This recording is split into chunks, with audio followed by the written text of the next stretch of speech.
My name is Ren Ashford. I'm 31, software engineer, founder of a small company, the type who unlocks the office before anyone else and turns the lights off last. But when I was 9, my parents drove me out to a horse ranch in eastern Oregon and left me standing on the porch beside a plastic suitcase. My grandfather, Henry Ashford, filled the doorway and watched their car shrink down a gravel road. He didn't wave. Neither did they. 10 years later, those same parents walked into his funeral in crisp black suits, using the word family, using the word fair, talking about $100 million they were certain belonged to them. Here's what not one of them realized. Grandpa had already signed every page. And the morning the lawyer cracked open that document in front of a room packed with witnesses, my mother's expression slid from entitled to bloodless in about 4 seconds flat. I'll get us there. But let me first walk you back to the afternoon they drove away. Welcome back to Quiet Justice Stories, where the soft-spoken collide with loud betrayals and leave the room steadier than they walked in. If money and family ever handed you a lesson you never signed up for, this one is going to hit. Leave a comment and make sure you subscribe. It was August. I know that because the air carried the smell of cooked grass and sun-baked fence wire, and my sneakers were peeling off the vinyl of the back seat in my father's Buick. We'd driven 6 hours out of Portland, and no one had spoken a single word to me since the gas station in Bend. My mother, Diane, sat up front flipping through a magazine. My father, Glenn, steered one-handed and drummed the armrest with the other, like a man counting down to the moment he could be anywhere but here. When we turned onto the gravel lane leading to Ashford Stables, my mother finally twisted around. She didn't look at me. She looked through me at the suitcase. "You'll get your own room," she said. "Grandpa's place is big." That was the whole sell. That was the entire explanation for handing your 9-year-old over to a 70-year-old man she'd crossed paths with maybe twice at Christmas. Glenn hauled my suitcase up to the porch and set it down the way you'd leave a parcel on a doorstep. He didn't crouch. He didn't reach for me. Diane never left the car, engine idling, window cracked 2 inches. I stood on the bottom step and turned back toward her. Her eyes brushed mine for half a second, then she leaned toward Glenn and said something I almost lost in the gap between us. I caught enough of it. She's the one we can afford to lose. The Buick reversed. Gravel snapped under the tires, and then the only sound left was the slow creak of the old windmill behind the barn, turning patiently in the August heat. Turning, it seemed, since long before I arrived, and clearly intending to keep turning long after everyone had managed to forget I existed. I stayed on that porch a while, long enough for the dust to drop and for the car to vanish past the tree line. Then the screen door swung open behind me, and there stood Henry Ashford. 6'1", white hair clipped to the scalp, a chambray work shirt, grease worked into the seams of his fingernails. He didn't lower himself to my eye level. He didn't ask whether I was all right. He glanced at my suitcase, then at me, and said, "Can you carry that yourself?" I nodded. "Good. Your room's up the stairs, second door. Drop it, then come find me in the workshop." No hug, no cookie, no speech about how everything would work out fine, just a direction and a task. I loved the suitcase upstairs and pushed it into a room that smelled of cedar and old wool blankets, then went back down. The workshop sat behind the main barn, a long room with a concrete floor, pegboard along the walls, every tool labeled by hand. Wrenches hung by size, socket sets lined up in order. Everything had its place and its purpose. What struck me first was the smell. Saddle leather and machine oil, soaked so deep into the wood and concrete that the building itself seemed built out of labor. Henry stood at a bench holding a bridle with a snapped buckle. He pointed at a stool beside him. "Sit." I sat. "Watch." I watched. He didn't explain what had gone wrong with my parents. He didn't promise things would improve. He simply mended the buckle, slow and exact, and when it was done, he passed me a rag and said, "You'll work. Working is how you stop drowning." That was my welcome to Ashford Stables. Henry taught me to handle a torque wrench before he taught me to scramble eggs. In that first week, I learned to bring a bolt to spec, not loose, not stripped. "Feel it catch," he said. "That's where the metal wants to stop. Push past that and you break the thing you were trying to hold together." He talked like that, short lines with a second meaning tucked behind the first, and he never once pointed the second meaning out. You either caught it or you didn't. By the second month, I was patching fence posts and recalibrating the irrigation pump with him. By the third, he let me run the welding torch, supervised, gloves and mask on, but real work all the same. He never spoke about my parents, not one time. If I raised them, he'd go quiet, then steer me elsewhere. "Hand me the 3/8 socket. Go check the trough in paddock 2. It wasn't cruelty, it was a decision. He was teaching me that I could build a whole day with no room in it for them. One evening, I sat watching him sketch a redesign for the barn's ventilation. Clean lines, exact dimensions, the kind of drawing that belonged on a drafting table, not in a hay barn. That's when I noticed the ring on his right hand. Iron, not gold. A thick band, the outside polished smooth by use, something etched on the inner face I couldn't make out. "What's that ring?" I asked. He looked at it as though he'd forgotten he wore it. "My father's."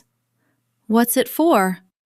He turned it once around his finger, keeping a promise. Then he picked his pencil back up and went on drawing. "You don't inherit a thing, Wren. You earn the right to keep it." I had no idea what he meant. I would, eventually. I didn't learn what my grandfather was worth until years later. To me, he was a man who repaired things and went to sleep by 9.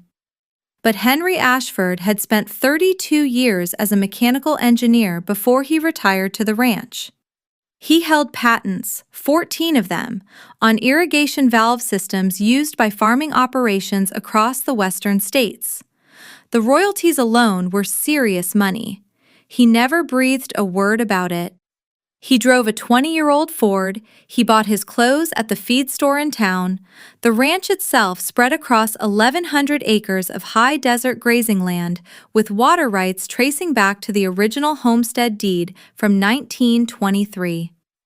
Ashford Stables ran 37 horses, mostly quarter horses, a couple of warm bloods, and the boarding and training fees roughly broke even. But the ground beneath all of it, paired with the patent portfolio, added up to a number 9-year-old me would never have believed. Henry never mentioned any of it. The only tell was how the town treated him. Not deference, exactly, but a quiet respect that went deeper than ordinary neighborliness. The hardware store owner called him Mr. Ashford. The county clerk returned his calls the same day. The vet drove out on weekends whenever a horse needed looking at. I assumed that was just how small towns operated. I didn't grasp that it was how a small town treats the one man who'd quietly held up its economic floor for 2 decades.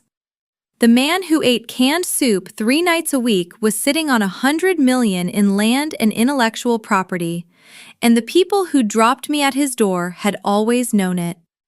Years pass on a working ranch in seasons, not semesters. I learned to shoe a horse at 12, rebuilt the south fence line at 13. At 14, Henry and I dismantled the windmill behind the barn, the same one whose creak had been the last sound I heard the day my parents left, and rebuilt it from the base plate up. New bearings, new blades, rebalanced rotor. He showed me how to figure wind load, how to account for metal fatigue in the shaft housing, how to test the pump action across different RPMs. It took 3 weekends. When we finished and the blades grabbed the first gust, the creak was gone, replaced by a smooth, even hum. I stood there listening and felt something I had no word for yet. Henry did. That's the sound of something working the way it's meant to. The workshop owned my evenings. While kids my age were on their phones, I was learning to read schematics and solder circuit boards. The smell of that room, saddle leather and machine oil, became the smell of home. Not the house, the workshop. That's where Henry was most fully himself, and where I became most fully myself. He taught me drafting. He taught me to write code on a secondhand laptop. He taught me that frustration is only a signal you haven't found the right angle yet. And he never once said, "I'm doing this because they left you." He just showed up, every day, same shirt, same ring, same steady hands, working beside me until the thing was fixed. No lectures on resilience, no motivational lines, only work done right, done together. My parents phoned maybe 4 times a year, Christmas sometimes, my birthday if it surfaced in their memory. The calls always ran the same shape. Diane would ask Henry how the ranch was running, whether the insurance was current, whether the property taxes were under control. She never asked what grade I was in. Glenn would take the line for 30 seconds. "You being good for your grandpa?" The kind of question that isn't waiting for an answer. Then came my 15th birthday. Diane had called the week before and given her word that she and Glenn would drive out for the weekend. "We'll bring Brian too," she said. "He wants to see the horses." Brian was my older brother, 3 years ahead of me, the one they kept. I hadn't laid eyes on him since I was 9. I cleaned the guest room. Henry said nothing, but he bought a cake from the bakery in town, the most he'd ever done for any occasion. The day arrived. No car on the gravel, no call until 6 that evening, when Diane left a voicemail, not even a live call, explaining that Glenn's business meeting had run long and they'd aim for next month. They didn't aim for next month. I sat on the porch with a slice of cake I never touched and watched the sun drop behind the barn. Henry came out and stood beside me, silent for a long stretch. Then I heard him on the phone inside, and his voice carried an edge I'd never heard from him. "Don't promise that girl something you won't deliver. You do it again, don't call here." He hung up. That was the most I ever heard him say about my parents. I graduated from the high school in town with a 3.9 and a full ride to Oregon State for mechanical engineering. Henry drove me to campus in the old Ford. He carried one bag to the dorm, set it inside the door, and surveyed the cinder block room like he was running a structural assessment. "Ceiling's fine," he said. "Outlets are grounded. You'll be all right." That was his version of a send-off speech. We walked back to the truck. I hugged him, the first hug I'd ever started in 9 years, and he went stiff, the way tall men do when they can't decide where to put their arms. Then he coughed, a deep, wet cough that came from somewhere in his chest I didn't like. "You okay?" "Dust," he said. "Ranch dust. Go learn something." He pulled away and I stood in the lot watching the Ford get small on the highway. The last thing I saw before it crested the hill was the faint glint of that iron ring on his right hand resting on the wheel. I threw myself into engineering the way he'd trained me. Find the problem, break it into parts, solve each part, test the whole. The work came naturally, like muscle memory laid down over all those evenings in the workshop. But 2 months in, the phone call started telling another story. Henry's voice thinned a little more each week. The coughing fits ran longer. He waved it off, just the dust. But I knew dust didn't sound like that. By October, I was calling every 3 days. By November, I stopped pretending it was nothing. Something was wrong, and he wasn't going to admit it until it was too late. I came home for winter break, 4 months into freshman year, and I knew the second I saw the place. The ranch was running, but running slow. Gates Henry would have fixed in a morning were lashed shut with baling wire. The barn roof had a fresh leak he'd thrown a tarp over instead of replacing the flashing. And Henry himself had dropped 20 pounds he couldn't spare. He was 78. The cough had moved in permanently, a low, rolling thing that folded him at the waist when it hit hard. I didn't ask permission. I moved back into my old room and started clearing the backlog of deferred maintenance. Replaced the flashing, rehung the south gate, rewired the workshop lights that had been flickering for months. And every time I fixed something, the old rhythm came back, the two of us working side by side, except now I held the wrench steady while he pointed. My particular weakness showed up right on cue. I did all of it alone. Didn't call a hired hand, didn't bring in a part-time nurse, didn't phone a friend, a professor, anyone, because at 9 years old, I'd learned that the people meant to help you are the ones who leave, so you carry it yourself. Henry noticed. "You don't have to fix everything in 1 week," he said one morning from the porch chair. "I'm not fixing everything," I said. "I'm fixing what's broken." He studied me over his coffee. "Same thing I told myself at your age. Didn't turn out any better for me." I know some of you are already picturing a person who raised you when nothing required them to. Hold on to that thought. If this is landing close, drop one word in the comments. Who? And subscribe, because the part that changed everything is still ahead. By September, Henry spent most of his hours in the recliner by the living room window, where he could take in the barn, the pastures, and the line of mountains to the east. He was still sharp enough to correct my weld from across the room by listening to the arc, but his body had stopped cooperating. One evening, I brought him soup and sat on the floor by his chair, the way I used to sit on the stool in the workshop. "Grandpa, we need to talk about the ranch." "No, we don't. If something happens to me, it's handled." He said it the way he said everything, flat, final, a bolt torqued to spec. Then he added, "There's a woman named Marion Voss, attorney in Bend. When the time comes, she'll reach you. Everything you need is with her." What does that mean? It means you don't have to worry about it. That's not an answer. It's the answer you're getting. He reached over and patted the arm of my chair, Henry's version of a long embrace. "I set it up years ago, Ren. You'll see how it works. Just trust the paperwork." I wanted to push. I wanted documents, clauses, a plan I could audit. That was the engineering brain he'd built in me. But something in his voice told me this was one system he'd already stress-tested, and my only job was to let it run. So I let it go. I sat in the quiet, listening to the irrigation pump cycle on and off, and decided that was enough. It was a Thursday in October when Henry finally told me about the ring. We were in the workshop, him on the old wooden chair I dragged in so he could sit while I rewired the breaker panel. The smell of saddle leather and machine oil hung thick and warm, the way it always did, as though the room itself were breathing. He raised his right hand and turned the ring slowly under the work light. "My father wore this for 41 years, he said. "He was a machinist in Salem, built parts for the sawmills. When he retired, he handed it to me and said one thing: keep what matters, let the rest go." The ring was iron, not decorative, functional metal, the kind you'd machine into a bearing sleeve. The outer surface had gone smooth from decades of wear, but inside the band, etched in small block letters, was an inscription. I leaned in. A date. March 14th, 1962, and 2 words. Ashford Keeps. "What does that mean?" I asked. "It means what it says," Henry said.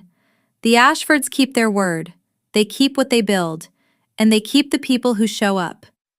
He slid the ring off and held it between thumb and forefinger. It caught the light, heavy and dull. "When the time comes, this goes to whoever earned it." He pushed it back on. "Not whoever asks for it." He picked up his pencil and started sketching again. Always sketching, always designing, even at 78 with his lungs filling. I watched his hand cross the paper, the ring catching light on every stroke. You don't inherit a thing. You earn the right to keep it. I was beginning to understand. Henry died on a Tuesday in November, 2 days before the first snow. I was in the kitchen making coffee when I heard the silence. Not a sound, but the absence of one. The cough that had been his constant companion for months had simply stopped. I walked into the living room and found him in the recliner, eyes closed, face calm, one hand on the armrest and the other in his lap.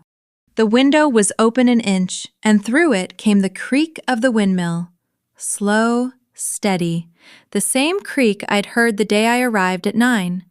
The same creak that had scored every important hour on that ranch. Except now it sounded different. Now it sounded like a door easing shut. I sat on the floor by his chair for a long time. I didn't cry, not because I was strong, but because Henry had spent 10 years teaching me that grief is something you carry, not something you perform. When I finally stood, I reached for his right hand and slid the ring off his finger. It was still warm. The inscription caught the window light. March 14th, 1962. Ashford Keeps. And I remembered what he'd said in the workshop. When the time comes, this goes to whoever earned it. His final instruction had been simpler. 3 nights before he died, his voice barely a whisper, he'd pressed the ring into my palm and said, "Keep it where they can see." I didn't understand it. Who was they? Why would it matter whether they could see it? I slid the ring onto my right hand. It was too big, so I wore it on my thumb. Then I called the funeral home. The obituary ran in the Harney County paper on Thursday. By Friday morning, my mother called. I hadn't spoken to Diane in nearly 2 years. The last contact had been a voicemail asking Henry whether his tax situation allowed for a loan, not even addressed to me. Now here she was, voice pitched low and soft, the grief performance tone I'd come to recognize very well over the next several days. "Wren, sweetheart, we just heard about Daddy." Daddy. She called him Daddy when she wanted something. The rest of the time he was your grandfather or Henry or nothing at all. "The funeral's Saturday," I said. "We're coming. Of course we're coming. Glenn and Brian, too. We wouldn't miss it." A pause. I could hear Glenn behind her saying something about a flight. Then Diane added it, so casually it nearly slipped past. "Has anyone spoken to you about the estate yet?" Not, "Are you eating?" Not, "Do you need help with the arrangements?" Not, "How are you holding up? The man who raised you just died." The estate. 3 days after his death, before his body was in the ground, and my mother's first real question was about the money. "There's an attorney handling everything," I said. "Her name is Marion Voss." "An attorney already?" The surprise in her voice was genuine. She hadn't expected Henry to plan ahead. She'd expected a muddled old rancher with a handshake estate and a family that could argue its way into a split. She was wrong about every piece of it, but she didn't know that yet.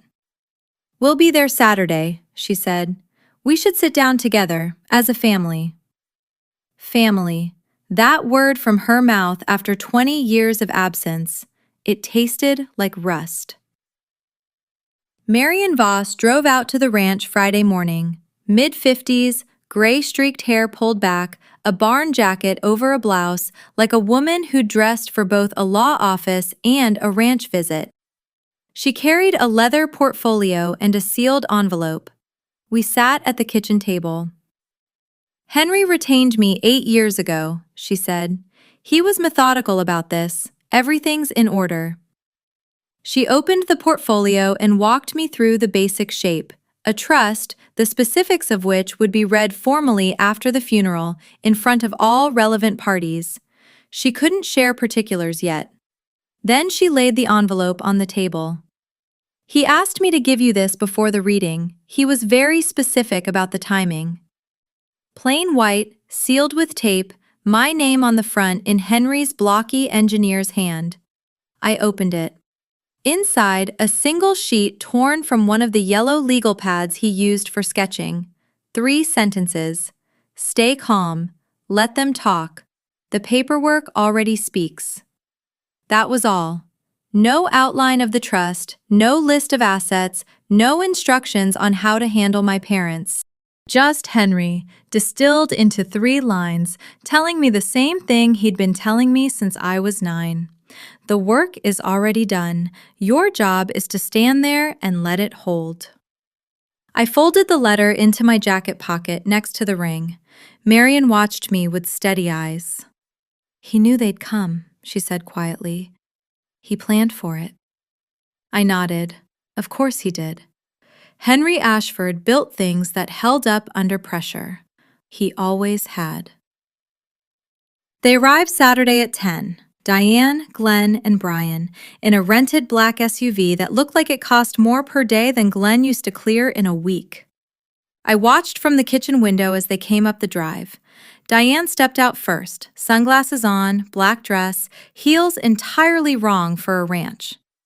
Glenn followed in a dark suit that didn't fit. Either he'd lost weight or bought it cheap.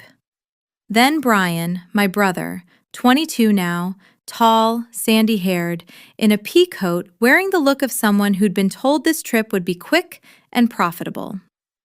I hadn't seen him since I was 9. He had Glenn's jaw and Diane's eyes.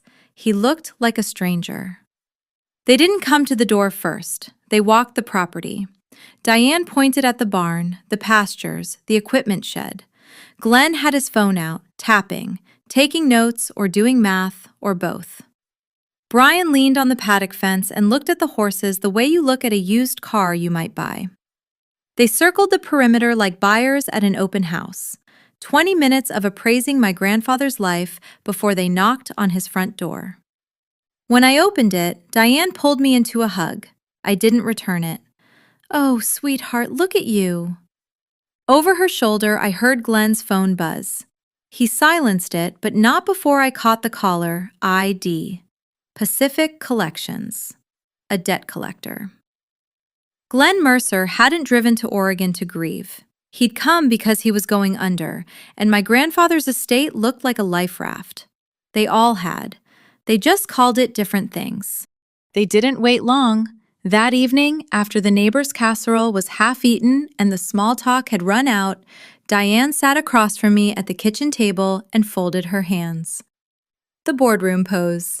I'd seen it exactly once, at a family dinner when I was 7, arguing with Henry about money. Wren, we need to talk about your grandfather's estate. There's a formal reading scheduled, I said, after the funeral. I understand that, but as family, we should discuss expectations. Family. There it was again. What expectations? Diane glanced at Glenn, who was leaning against the counter, arms crossed. This property, Glenn said. The land, the horses, whatever patents your grandfather held. We've done some research. It's substantial. How substantial? I asked, though I already knew. North of $100 million, he said, like a man reading a stock ticker. Your mother is Henry's only surviving child. We have a reasonable expectation of inheritance. Diane reached across and put her hand on mine. Sweetheart, we're your parents. Grandpa would want his family taken care of. All of us, together. I looked at her hand on mine. Manicured nails, a ring I didn't recognize, cubic zirconia trying to pass for diamond.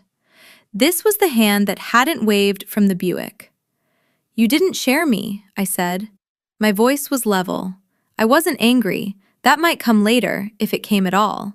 I was just being accurate. You left me here for 10 years. You didn't share holidays or birthdays or phone calls. Why would you share this? Diane pulled her hand back. The temperature in the room dropped 10 degrees. Glenn's jaw tightened. Nobody answered. I drove to Bend the next morning and sat across the desk from Marion Voss. They're here, I said. They want the estate. I expected that. She opened a file.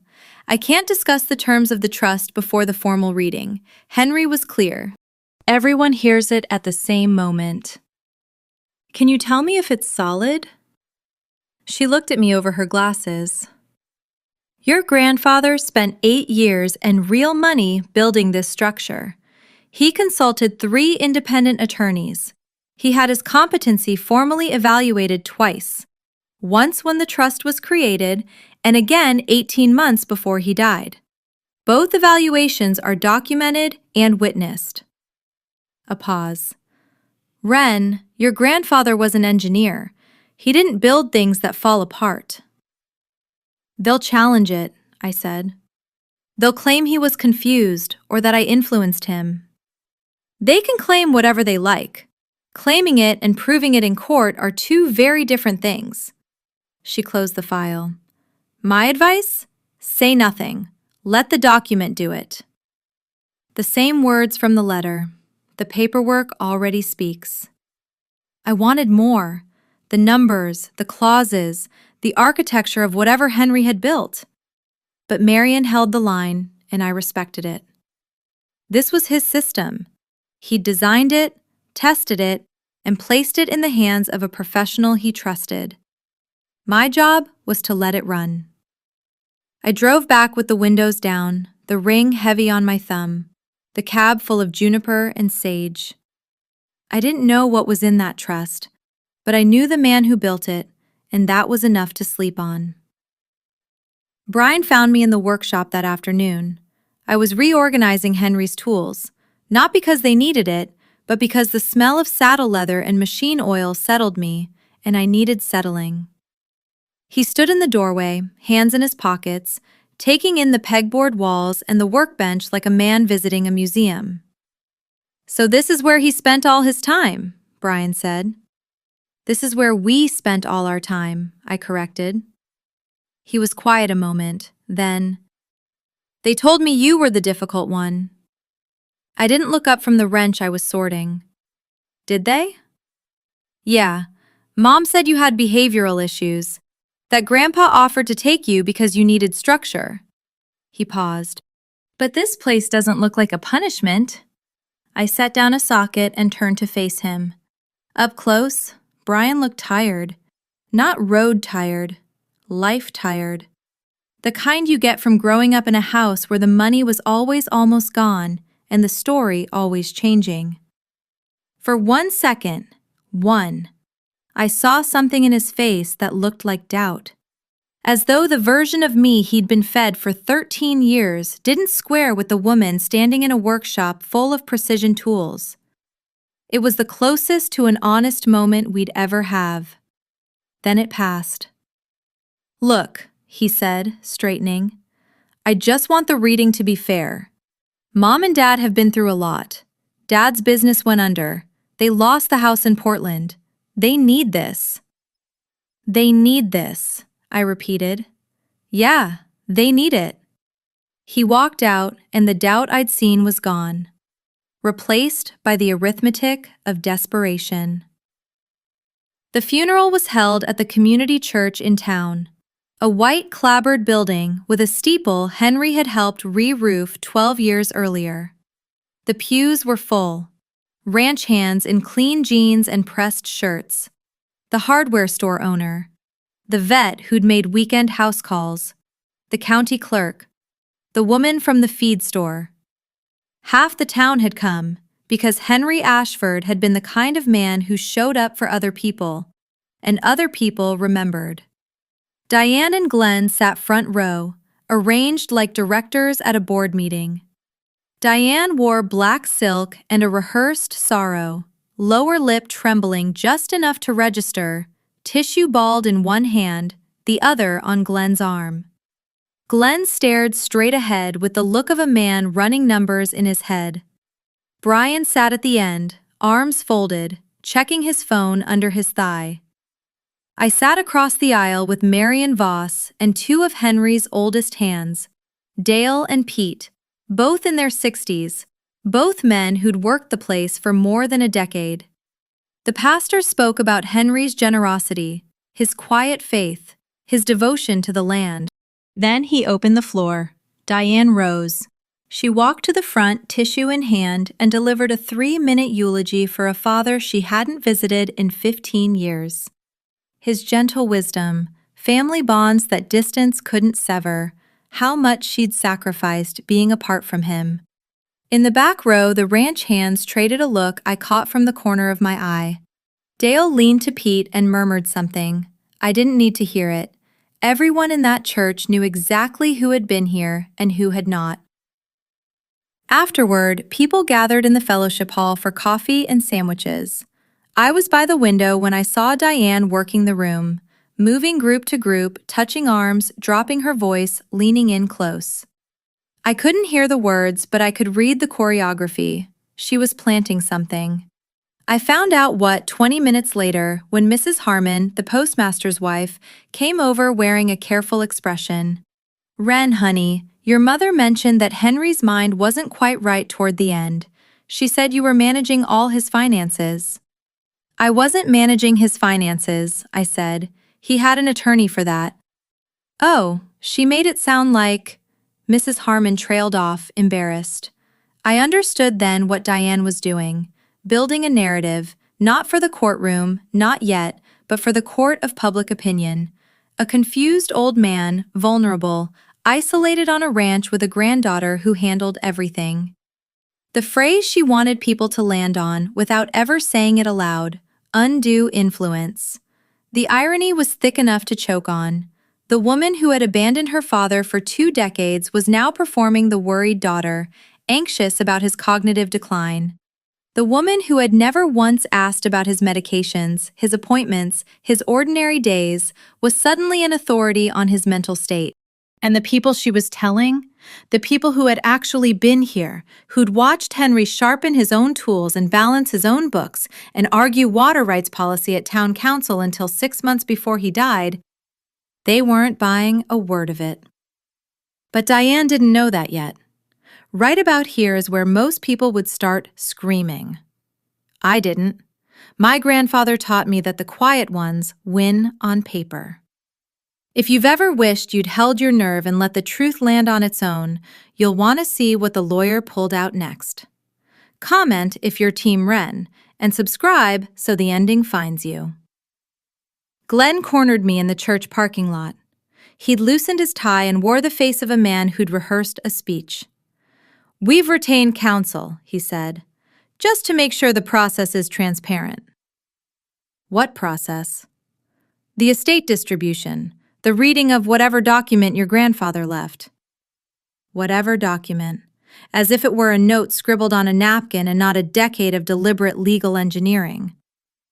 "We have concerns," he went on, "about capacity, about influence.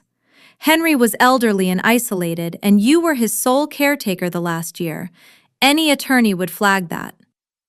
I looked at him. My father, the man who'd carried my suitcase to the porch and driven off without a glance back, now standing in a parking lot using words like capacity and influence to describe the man who'd raised his daughter. "You're going to argue Grandpa was confused?" I said. "We're going to argue the process should be fair," Glenn corrected, "and if it isn't, we'll challenge it. Oregon law gives family standing to contest a will or trust on undue influence or diminished capacity." He'd memorized that off a website. I could hear it in the cadence, a Google result, not a thought. "File whatever you want," I said. "There's a formal reading Monday morning. Everyone hears the same thing at the same time. We'll bring our attorney. Bring whoever you want." I turned and walked to my truck. My hands were steady, my voice had been even, but inside I was running the numbers the way Henry taught me, calculating loads, looking for failure points, figuring out where the structure might crack if they pushed. If they filed, I needed to know the foundation would hold. I already believed it would. Monday would prove it. I didn't sleep much that night. I sat in the workshop, the ring on my thumb, breathing in saddle leather and machine oil, and thought about what my grandfather would do. The answer was obvious. He wouldn't argue in a parking lot. He wouldn't match their volume. He wouldn't call a family meeting to settle it through emotion and accusation. He'd let the system he built do its job. "You don't inherit a thing," he told me in this same room, under this same light. You earn the right to keep it. Diane and Glenn wanted a fight. They wanted chaos. The messy, emotional family brawl where the loudest voice wins because no one can keep track of who said what.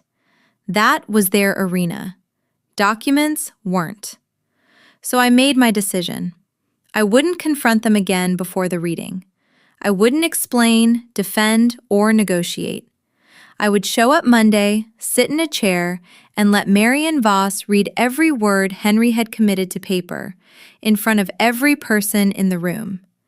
If the system held, and I believed it would, the arguments would die the moment they touched the facts. If it didn't, I'd deal with that too. But I wasn't going to give them the satisfaction of watching me sweat. Henry had handed me 3 tools: a letter, a ring, and 10 years of building things that work. The letter said, "Stay calm." The ring said, "Keep what matters." And the 10 years said, "Trust the design, even when the load gets heavy." I locked the workshop, crossed the dark yard past the windmill turning slow in the November wind, and went to bed. Monday was coming. The paperwork would speak. Sunday night, I sat on the porch with Henry's letter unfolded on my knee, the paper already soft at the creases from handling. Stay calm. Let them talk. The paperwork already speaks. 3 sentences. The man had reduced an entire estate strategy to 3 lines because that's how engineers think. Strip it down to what carries the load, discard the rest. The ring was on my thumb, warm from my skin. I turned it and felt the inscription press against my finger. March 14th, 1962. Ashford Keeps. I thought about the night he put it in my hand. Keep it where they can see. I'd worn it since he died, but I hadn't worked out the instruction. Now I thought I had. It wasn't about showing off. It was about identification, about standing in a room and being recognizable as the one who'd been here, who'd worked, who'd stayed. The windmill turned behind the barn, its creak softened by distance but still there, a rhythm I'd known for 20 years. The pulse of a property I'd helped rebuild with my own hands. I thought about all the nights I'd lain awake upstairs at 9, 10, 11, 12, listening to that creak and wondering whether my parents were listening to anything at all. They weren't. They never had been. But Henry had been listening the whole time, to the ranch, to the wind, to me. And he'd been building, quietly, the way he always built, precise, tested, unannounced. Whatever was in that trust, it was his last design, and tomorrow, everyone was going to see it. I folded the letter, slid it back into my pocket, and went inside. The windmill kept turning. The ring stayed on. Monday morning, 9 o'clock. The reading took place in the ranch house living room, Henry's choice. Marion told me he'd wanted it here, not in an office. It was the largest room in the house, high ceiling, wood-paneled walls, windows facing the east pastures. Marion had set 6 chairs in a semicircle around a small table where she sat with a portfolio and a notarized document. I arrived first and took the chair nearest the window. Dale and Pete came next. Henry had named them as witnesses to the reading, which Marion said he'd specified in writing. Then came Frank Bolio, Henry's oldest friend, a retired large animal vet who'd known him 40 years. He shook my hand and sat without a word. At 9:15, the front door opened. Diane entered first, in a charcoal suit and an expression of composed entitlement. Glenn followed, adjusting his cuffs. Behind them came a man I didn't know, mid-40s, sharp suit, leather briefcase, their attorney. Brian was last, hands in his pockets, looking like he'd rather be anywhere on earth. They took the remaining chairs. The room was silent but for the mantel clock and, if you listened, the faint creak of the windmill outside. Marion scanned the room, confirming everyone was present. "Thank you for being here," she said. "This is the formal reading of the Henry Ashford Revocable Living Trust, which upon Mr. Ashford's death became irrevocable under Oregon law. I'll read the relevant provisions in full. I ask that all questions be held until the end." Diane's attorney opened his briefcase and produced a legal pad. Glenn leaned forward. Diane folded her hands in her lap, the boardroom pose. And Marion Voss opened the document. She read slowly, clearly, the way you read something built to be heard. The Henry Ashford Revocable Living Trust, dated January 12, 2006, amended July 2013, hereby irrevocable upon the death of the settler, provides as follows. She moved through the preamble. Formation under Oregon revised statutes, trustee designations, and then reached the distributions. All trust assets, including but not limited to the real property known as Ashford Stables, comprising 1,142 acres in Harney County, Oregon, all water rights appurtenant thereto, the personal property located thereon, and the full portfolio of 14 United States patents held by the settler, together valued in excess of $100 million, are distributed solely and irrevocably to the following beneficiary. She paused. The room held still. Wren May Ashford. I felt every pair of eyes in the room land on me. Diane's head turned. Glenn's mouth opened. Brian sat back like he'd been shoved.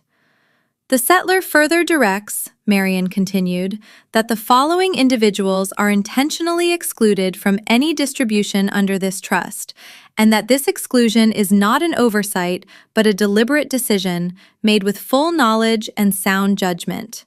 She read the names. Diane Marie Mercer, born Ashford. Glenn Robert Mercer. Brian Allen Mercer. Then she read the stated reasons. One sentence each, drafted in Henry's dry, exact language. For Diane.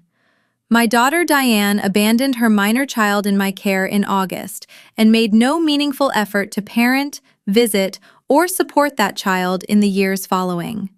For Glenn. Glenn Mercer participated in and facilitated the abandonment described above. For Brian, Henry had been gentler. Brian Mercer bears no personal fault, but was not raised in connection with this property or its values and is provided for separately below. Diane's face had gone the color of paper. Glenn had stopped breathing. Their attorney's pen had gone still on the pad. Marion wasn't finished. The trust further contains the following provisions. First, a no contest clause under Oregon law. Any beneficiary or excluded party who contests the validity of this trust by any legal means forfeits any right to the token distributions described in Schedule B. She looked up. Schedule B provides a one-time payment of $5,000 to each excluded party contingent on non-contest. A challenge eliminates even that amount. Glenn's attorney set his pen down. He understood what it meant. A no-contest clause isn't a warning, it's a wall. Contest, lose, and you walk away with nothing. But the next part was the real architecture. Second, Marion went on, the settler's testamentary capacity is attested by the following. A cognitive evaluation performed by Dr. Rebecca Stahl, M.D., licensed psychiatrist, dated January 2006 at the time of trust formation. A second evaluation by Dr. Stahl, dated April 2013, 18 months before death. And witnessed attestations by two independent attorneys, Thomas Brandt of Portland and Carol Kimura of Eugene, both present at the signing and the amendment. She let it settle. 3 independent professionals, 2 evaluations across 7 years, 2 outside attorneys with no stake in the outcome. Any argument that Henry Ashford had been confused, coerced, or manipulated would have to survive a wall of documentation he'd been building since before his granddaughter left for college. Glenn's diminished capacity theory, the one he'd rehearsed off a legal website, was dead. Diane's undue influence story, the one she'd been whispering at the funeral, was dead. They had walked into this room with assumptions, entitlement, and a hired attorney, and they had collided with 8 years of meticulous planning by a man who built irrigation systems that lasted 40 years and had prepared for the exact ambush they were attempting. The color hadn't come back to Diane's face. Glenn was staring at the floor. Their attorney was very, very quiet. The silence lasted about 8 seconds. Then Diane stood. Her chair scraped the hardwood, a sharp, ugly sound in the still room, and her composure split open like a dam letting go. "This is insane," she said, voice high and thin, the performance gone. This was the real Diane. "He can't do this. He can't leave everything. $100 million to her." She pointed at me. "She was a child when she came here. She was nothing. We gave her to him because we didn't have a choice." "You had a choice," Dale said from his chair. He said it quietly, the way ranch people say things that aren't up for debate. Diane ignored him and turned to her attorney. "Do something! Object! File something!"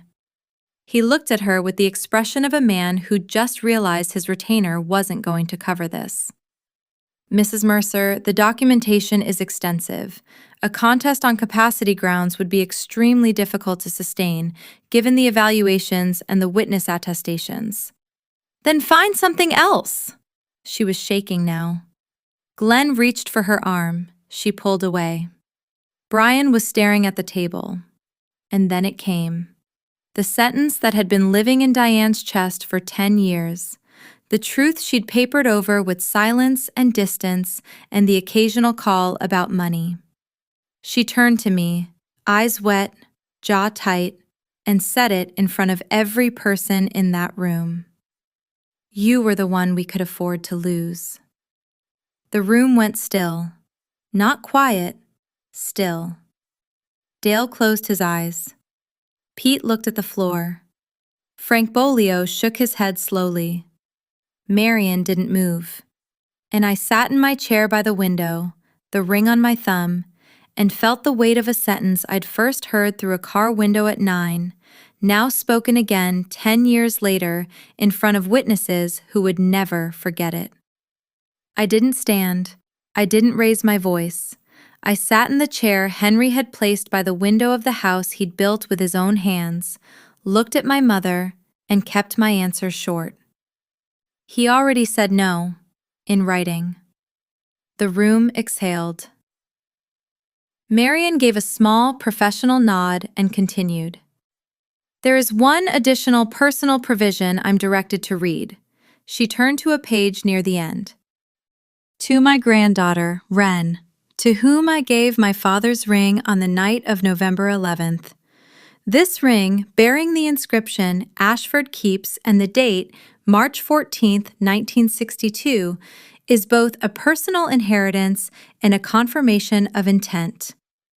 I gave it to Wren because she is the one who stayed, who worked, and who earned the right to carry this name. Let the presence of this ring on her hand stand as testament that my wishes were communicated directly, personally, and without coercion. I was of sound mind. I was not influenced. I was proud." Marion looked up. I was holding my right hand steady on the arm of the chair, the ring visible. March 14th, 1962. Ashford Keeps. That was what "keep it where they can see" meant. Not a display, a receipt, proof of delivery, engineer's style, documented, witnessed, specific. Glenn's head was down. His attorney was packing the briefcase. Brian hadn't moved, hadn't spoken. He was staring at the ring on my hand with an expression I couldn't read. Anger, maybe, or shame, or the slow dawn that the parents who had kept him had been lying about everything. Diane stood frozen by her chair, the tissue crushed in her fist, the tears on her face no longer performed. She'd said the quiet part out loud, and the room had heard it. And no amount of revision would take it back. Henry Ashford, from beyond the grave, had built his last machine, and it ran exactly the way he'd designed it. The reading ended at 9:52.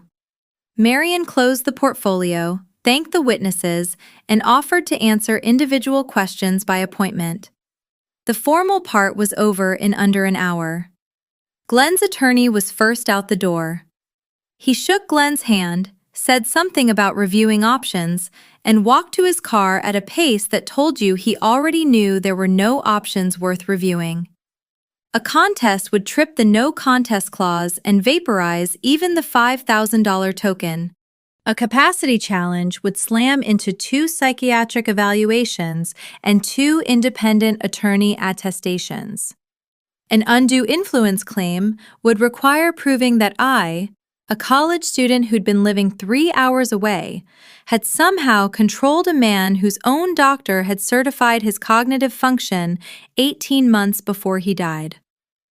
There was no angle. Henry had sealed every seam.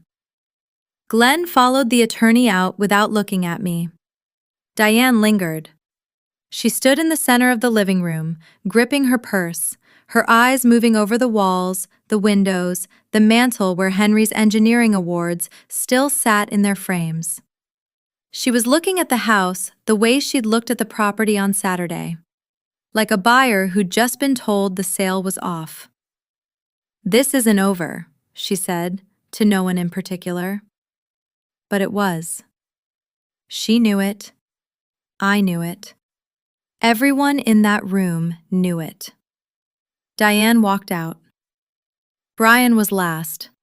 He stopped at the door and looked back at me, one long, unreadable look. Then he put his hands in his pockets and followed his parents to the rented SUV. The engine started, the gravel crunched, and the car disappeared down the same road it had arrived on. The same road the Buick had taken 10 years before. I stayed in my chair. The ring was warm. The windmill turned outside. The house was quiet. They never filed. Glenn's attorney sent a single letter to Marian Voss 2 weeks after the reading, a half-hearted inquiry about mediation, which she answered with a 3-line summary of the no contest clause, the capacity attestations, and a polite invitation to proceed through the courts if they wished. The letter went unanswered. The $5,000 token sat uncollected through the statutory period, then reverted to the trust. I don't know what became of Glenn's debts. I don't know whether Diane ever told the truth to whoever she'd whispered to at the funeral. I don't know what Brian believed by the time he got back to Portland, whether he held on to the story his parents had told him, or whether the version of me he'd seen in that workshop planted something he couldn't shake loose. He never reached out. None of them did. I didn't sell the ranch. Henry hadn't asked me to, and even if he had, I wouldn't have. Ashford stables kept running. Dale and Pete stayed on, and I hired 2 more hands and a part-time vet to handle the growing boarding operation. I finished my engineering degree remotely, launched my company from the workshop where Henry had taught me to solder, and filed 3 more patents in the first 2 years. But the thing I'm proudest of isn't the company. 18 months after the reading, I founded the Henry Ashford Hope Foundation, Henry's Hope for short. It provides trade apprenticeships, housing support, and mentorship for young people aging out of the foster care system. The ranch hosts a summer program every July. 8 kids, 6 weeks, hands-on work with horses, welding, and basic engineering. The same curriculum Henry gave me, minus the abandonment. The workshop still smells like saddle leather and machine oil. The windmill still turns. And every kid who walks through that barn door gets the same first instruction I got 22 years ago. Not a speech about resilience, not a pamphlet on self-esteem, a wrench, a stool, and a man's voice in my memory saying, "You'll work. Working is how you stop drowning." My grandfather never gave me a thing. He taught me how to earn the right to keep it. And then he taught me the hardest part, how to hand it on. That's the only inheritance that ever mattered. That's my story. A suitcase at 9, a ring at 19, and a name I earned the right to keep. If someone raised you when nothing required them to, tell them today. If this story reached you, share it with someone who needs to hear it. Thank you for being here. Drop a comment, hit subscribe, and I'll see you in the next one.